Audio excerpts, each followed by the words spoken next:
Seigneur, ta parole est grande, elle demeure à jamais. Ta parole est infaillible, rien ne peut la supprimer. Beaucoup de noms des mères des rois sont mentionnés. Est-ce que la mère a un rôle pivotal dans l'édification de ses enfants pour qu'ils soient de bonnes ou de mauvaises personnes? Pourquoi le roi Asa a-t-il envoyé des cadeaux à Ben-Hadad, le roi d'Aram? Et quelles leçons pouvons-nous tirer de ceci? Qui est Nadab qui est apparu dans cette histoire et que pouvons-nous apprendre de lui?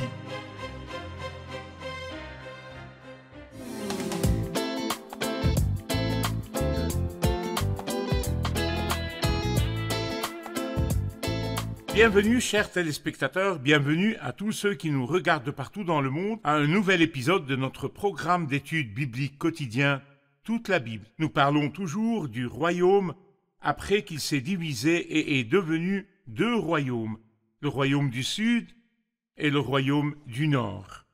Nous sommes arrivés dans notre étude au livre de 1 Roi, chapitre 15 et chapitre 16.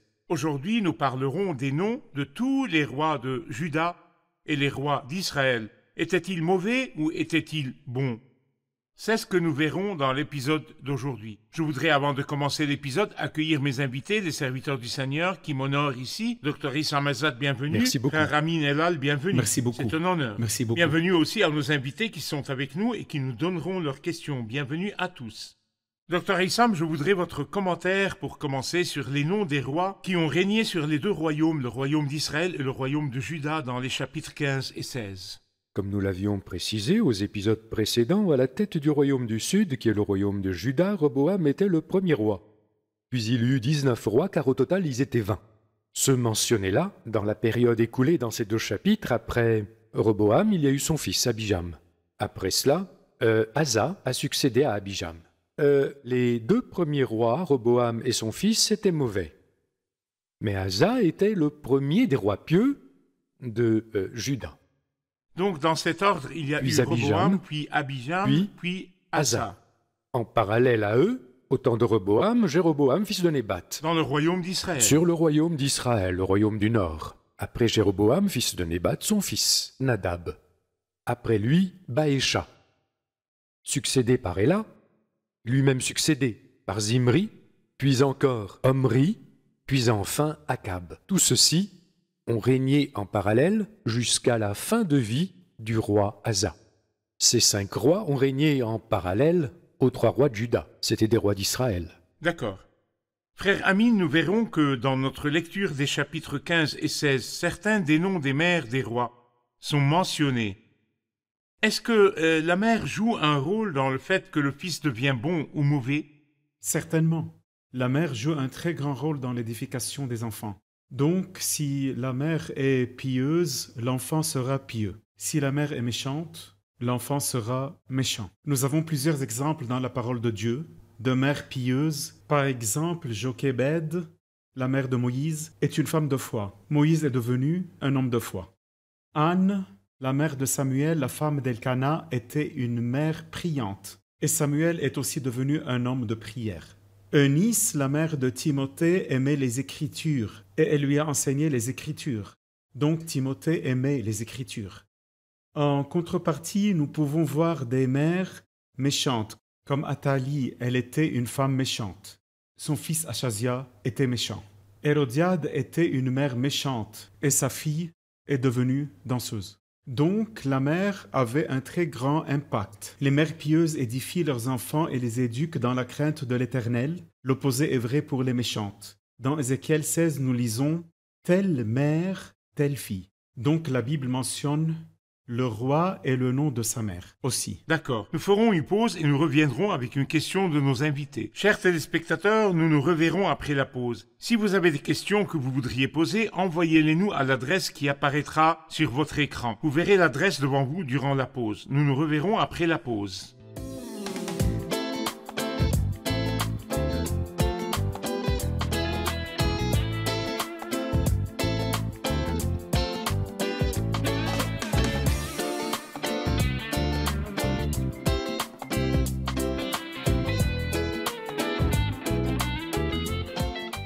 Nous sommes de retour, chers téléspectateurs. Nous prendrons une question de nos invités.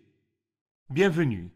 Quelle est votre question? Ma question est de 1 Roi 15, 3. Nous avons lu que le roi Abijam a agi selon les péchés de son père. Mais dans 2 Chroniques 13, 4, nous voyons qu'il a prêché au peuple contre l'idolâtrie et qu'il a défendu le temple et l'enseignement. Était-il bon ou mauvais? C'est une bonne question qui nécessite une réponse. Les personnalités politiques, par exemple. Les rois et tous ceux qui font partie de ce genre de groupe cherchent à montrer une bonne image, même si au fond d'eux, ils sont voleurs, ils parleront d'honnêteté. Les hommes justes et pieux, je veux dire. L'homme pieux est un modèle. Que dira-t-il aux gens? C'est impossible qu'il leur dise « soyez des voleurs ». Non, même s'ils l'étaient ou ne l'étaient pas. Dans tous les cas, ils ne sont pas loin de l'hypocrisie. Il n'est donc pas étonnant qu'une personne malveillante prêche la vertu. Aussi est-il courant que des personnes au comportement peu recommandable se présentent sous un jour favorable en usant de discours flatteurs. Cela se produit souvent chez les personnalités publiques. Donc Abijam les exhorta. C'était un long prêche, un long sermon. Mais cela n'annule pas le jugement divin sur lui. Il y a une différence entre ce qu'il a dit et ce que Dieu qui le voit d'en haut et de l'intérieur dit de lui, qui est plus exact. La parole de celui qui voit juste, le rapport qu'en fait Dieu, le voici. Il se livra à tous les péchés que son père avait commis avant lui. Il ne s'attacha pas sans réserve à l'Éternel son Dieu, comme l'avait fait son ancêtre David. Ceci est le rapport divin. Il peut dire ce qu'il veut, le fait est là, Dieu a parlé. Parfait.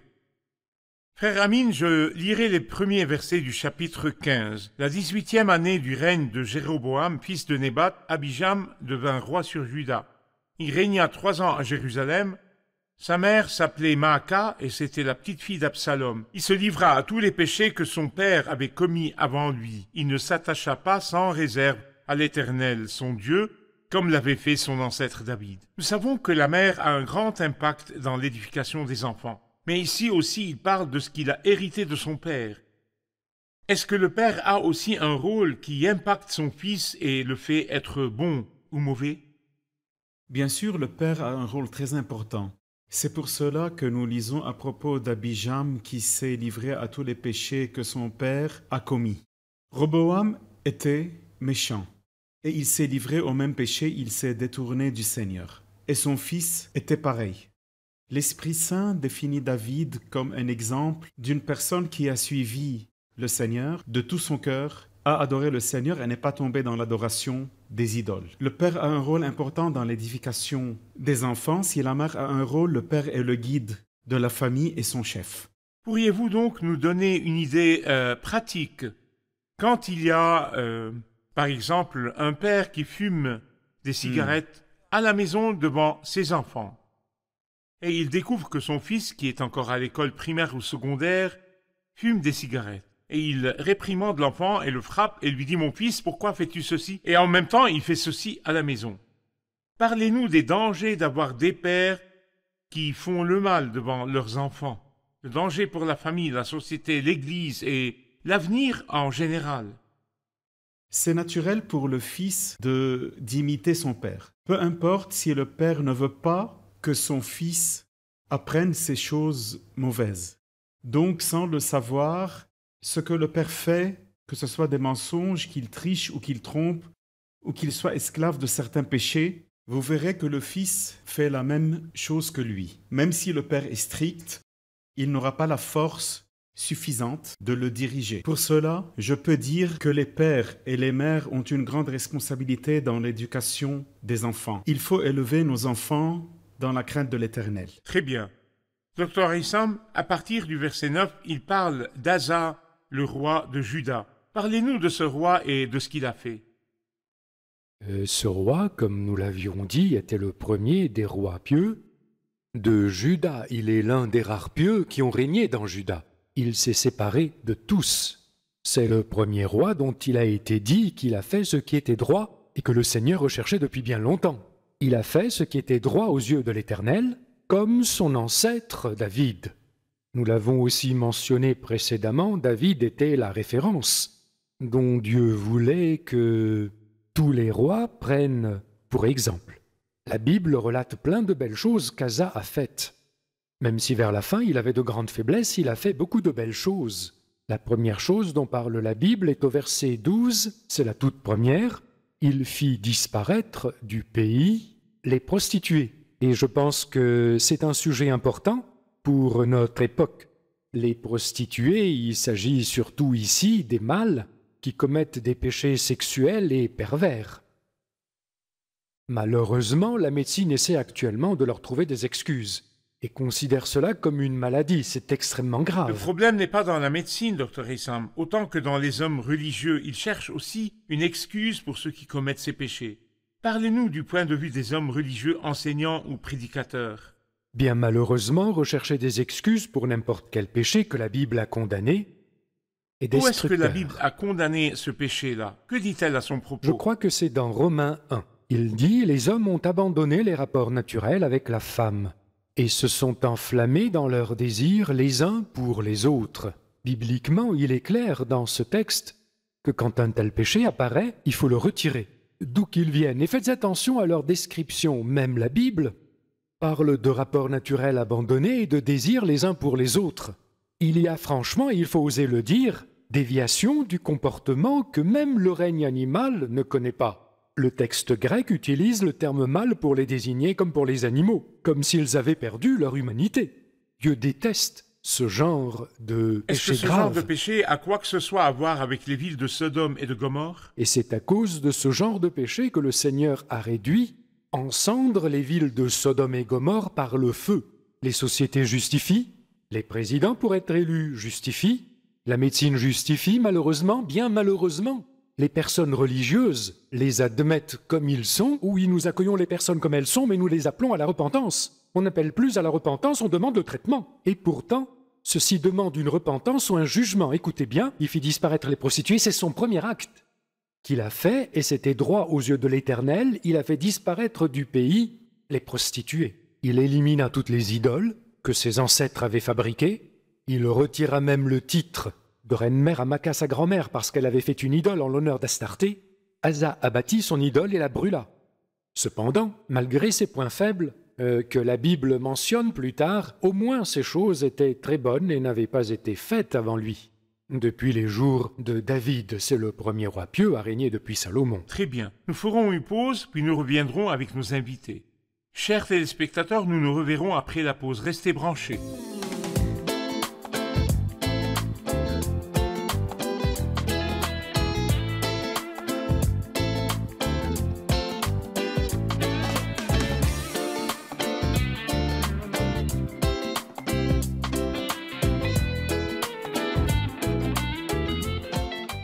Nous sommes de retour, chers téléspectateurs. Nous prendrons une question de nos invités. Une question de nos invités. Voici ma question. Dans le chapitre que nous lisons, c'est 1 Roi 15, dans le verset 33, nous avons vu que Baécha, le fils d'Akia, est devenu roi de l'ensemble d'Israël la 3e année du règne d'Asa sur Juda. Et il a régné 24 ans et est mort. Et cela est dans la 26e année du règne d'Asa. Mais dans 2 Chroniques, chapitre 16, verset 1, la Bible dit que la 36e année du règne d'Asa, Baécha, le roi d'Israël, est monté contre Juda. Comment est-il allé s'il était mort et quelle est l'histoire exactement? Est-ce qu'il y est allé quand il était mort ou qu'est-ce qui se passe? Pourquoi y a-t-il des dates différentes, frère Amin? En fait, les paroles qui sont mentionnées dans 2 Chroniques, chapitre 16, lorsqu'il parle des 36 ans, ce sont 36 ans depuis la division du royaume, en le royaume du nord et du sud. Donc je pourrais dire que les 36 ans sont depuis l'établissement du royaume sur lequel règne Asa. Très bien. Dr. Issam, si nous lisons le verset 18, Asa prit alors tout l'argent et tout l'or qui était resté dans les trésors de la maison de l'Éternel, ainsi que les trésors du palais royal, et il les remit à ses serviteurs. Puis il les envoya trouver Ben-Hadad, fils de Tabrimon et petit-fils de Hezjon, le roi de Syrie, qui habitait à Damas. Pourquoi a-t-il fait ceci? Pourquoi lui a-t-il envoyé cet or? Il l'a fait car il s'est senti menacé. Il voulait se protéger et protéger son peuple. Menacé par qui? Par le peuple d'Israël. Juste avant, nous lisons Baécha, le roi d'Israël, monta contre Juda. Il fortifia Rama pour empêcher les hommes d'Asa, le roi de Juda, d'effectuer quelque manœuvre que ce soit, comme s'il voulait saisir le royaume de Juda. Il est devenu faible et sa situation était misérable. Bien que son cœur soit juste aux yeux du Seigneur, et droit même, il a commencé à demander l'aide de ceux qui coopèrent avec Baécha. Qui coopère avec Baécha? Il savait qu'il y avait une alliance entre Ben-Hadad, le roi de Syrie, et Baécha. Il voulait briser l'alliance. Donc malheureusement, il a envoyé ses cadeaux au roi de Syrie pour lui dire que je suis ton fils. Même les paroles qu'il a utilisées ne sont pas appropriées. Qu'il y ait une alliance entre toi et moi comme il en a existé une entre ton père et le mien, vois, je t'envoie de l'argent et de l'or en cadeau. Va rompre ton alliance avec Baécha, le roi d'Israël, afin qu'il s'éloigne de moi. Et en vérité, ceci a bien marché, et nous considérons comme une faiblesse de foi dans l'histoire du roi Asa. N'oublions donc pas que le Seigneur qui a parlé de la vertu de David est le même qui a dit « En effet, David a fait ce qui est droit aux yeux de l'Éternel, et il ne s'est détourné d'aucun de ses commandements durant toute sa vie, excepté dans l'affaire d'Uri. » Mais malgré cela, il n'a pas éliminé la vertu de David devant Dieu. Et ceci n'a pas non plus éliminé la vertu d'Asa. Ils ont fait ce qui est bon aux yeux du Seigneur. Car le Seigneur se souvient des bonnes choses qu'il a faites. Tout à fait. Le Seigneur ne se concentre pas sur les erreurs. C'est le péché seulement que Dieu condamne. Mais si quelqu'un tombe à cause d'un manque de foi, il n'y a pas de problème. Le Seigneur regarde et juge les motivations. C'est vrai. Frère Amin, le verset 25 parle de Nadab, le fils de Jéroboam, qui a régné sur Israël. Je voudrais plus d'informations à son sujet de votre part. Nadab a commencé son règne sur Israël la seconde année du règne d'Asa. Il a régné pendant 2 ans seulement. Malheureusement, il était un roi méchant, comme son père. Il fit ce qui est mal aux yeux de l'Éternel, et il marcha sur la voie de son père, en se livrant au péché que celui-ci avait fait commettre à Israël. Après 2 ans, il y a eu une conspiration. Baécha, le fils d'Achija de la tribu d'Issachar, l'a tué. La mort de Nadab, le fils de Jéroboam, était la réalisation des paroles de Dieu à travers son serviteur Achija de Shilo. Et tous les descendants de Jéroboam ont été tués. Frère Issam, nous commençons au verset 33 du chapitre 16. Il parle de Baécha, le roi d'Israël. Je voudrais un commentaire de votre part à son propos. C'est bien étrange que l'homme n'apprenne pas, car ce Baécha a été envoyé pour tuer Nadab, le fils de Jéroboam, à cause des péchés de Jéroboam. Il n'a pas appris de ceci. Il n'a rien appris.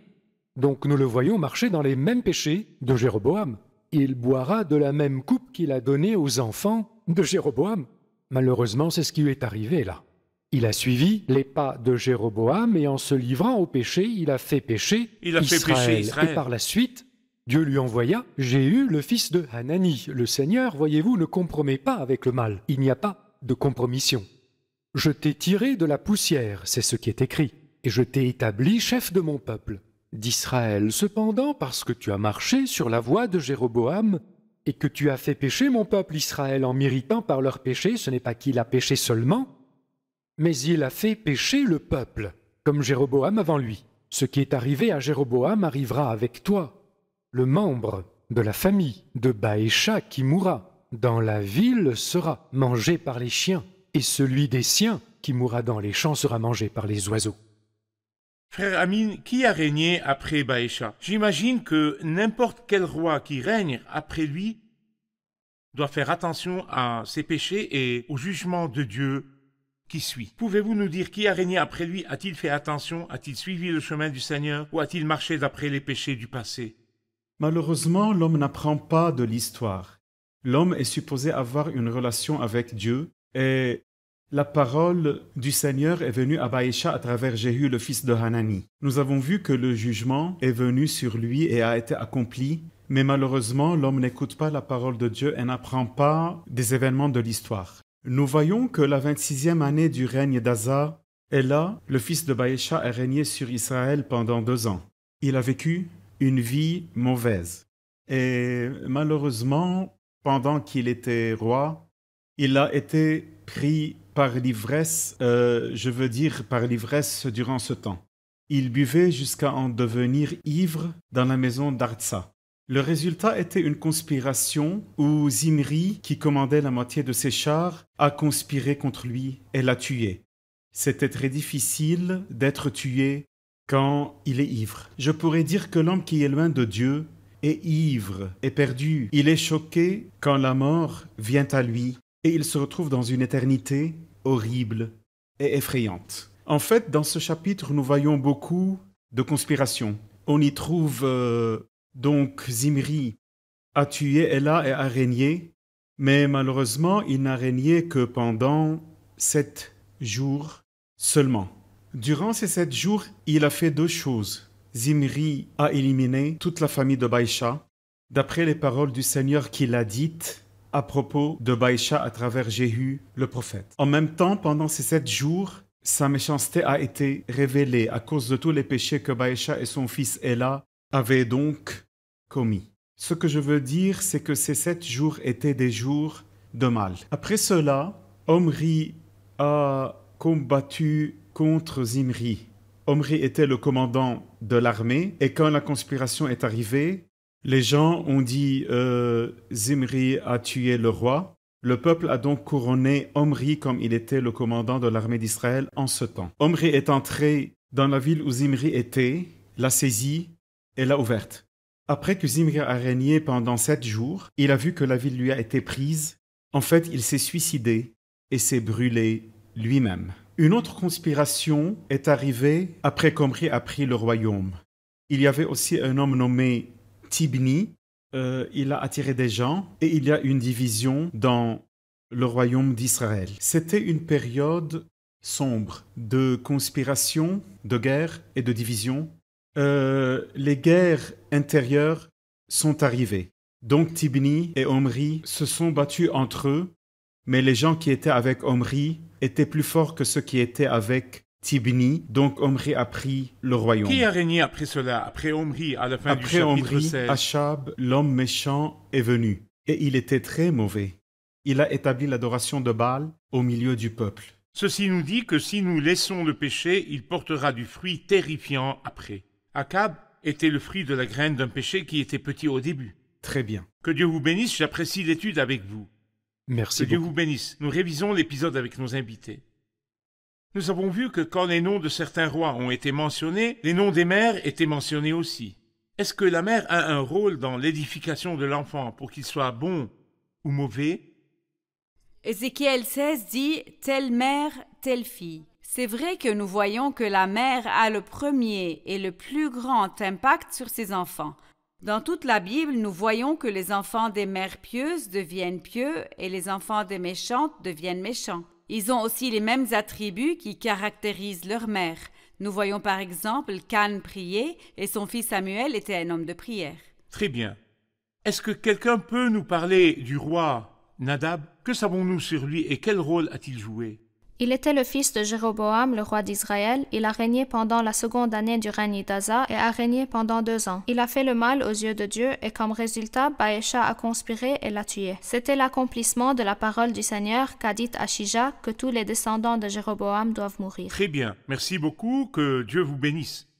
Merci, chers serviteurs de Dieu. Que Dieu vous bénisse. Merci, que le Seigneur vous bénisse. Chers téléspectateurs, les Écritures nous parlent de la corruption du cœur de l'homme quand il s'occupe des choses lui-même. Il n'y a aucune garantie de la justice du cœur, excepté quand il retourne chez Dieu, confesse ses péchés, accepte l'œuvre de Christ sur la croix et reçoit cette œuvre pour lui personnellement et prend de Dieu un nouveau cœur selon le désir de Dieu et ses standards. Ma question est: est-ce que vous avez accepté l'œuvre de Christ sur la croix? Avez-vous ouvert votre cœur au Seigneur? Quelle que soit votre condition, que vous soyez un grand responsable, un petit employé ou un citoyen normal, vous avez besoin de Christ. Vous n'avez pas besoin de votre position.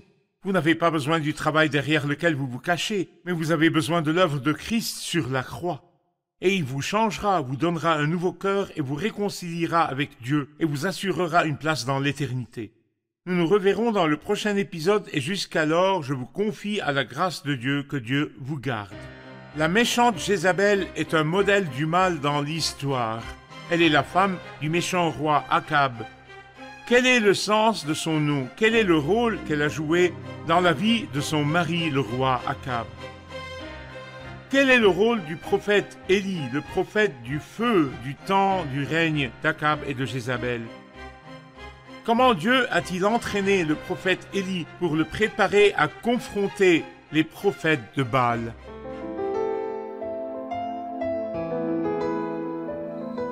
Seigneur, ta parole est grande, elle demeure à jamais. Ta parole est infaillible, rien rien ne peut la supprimer.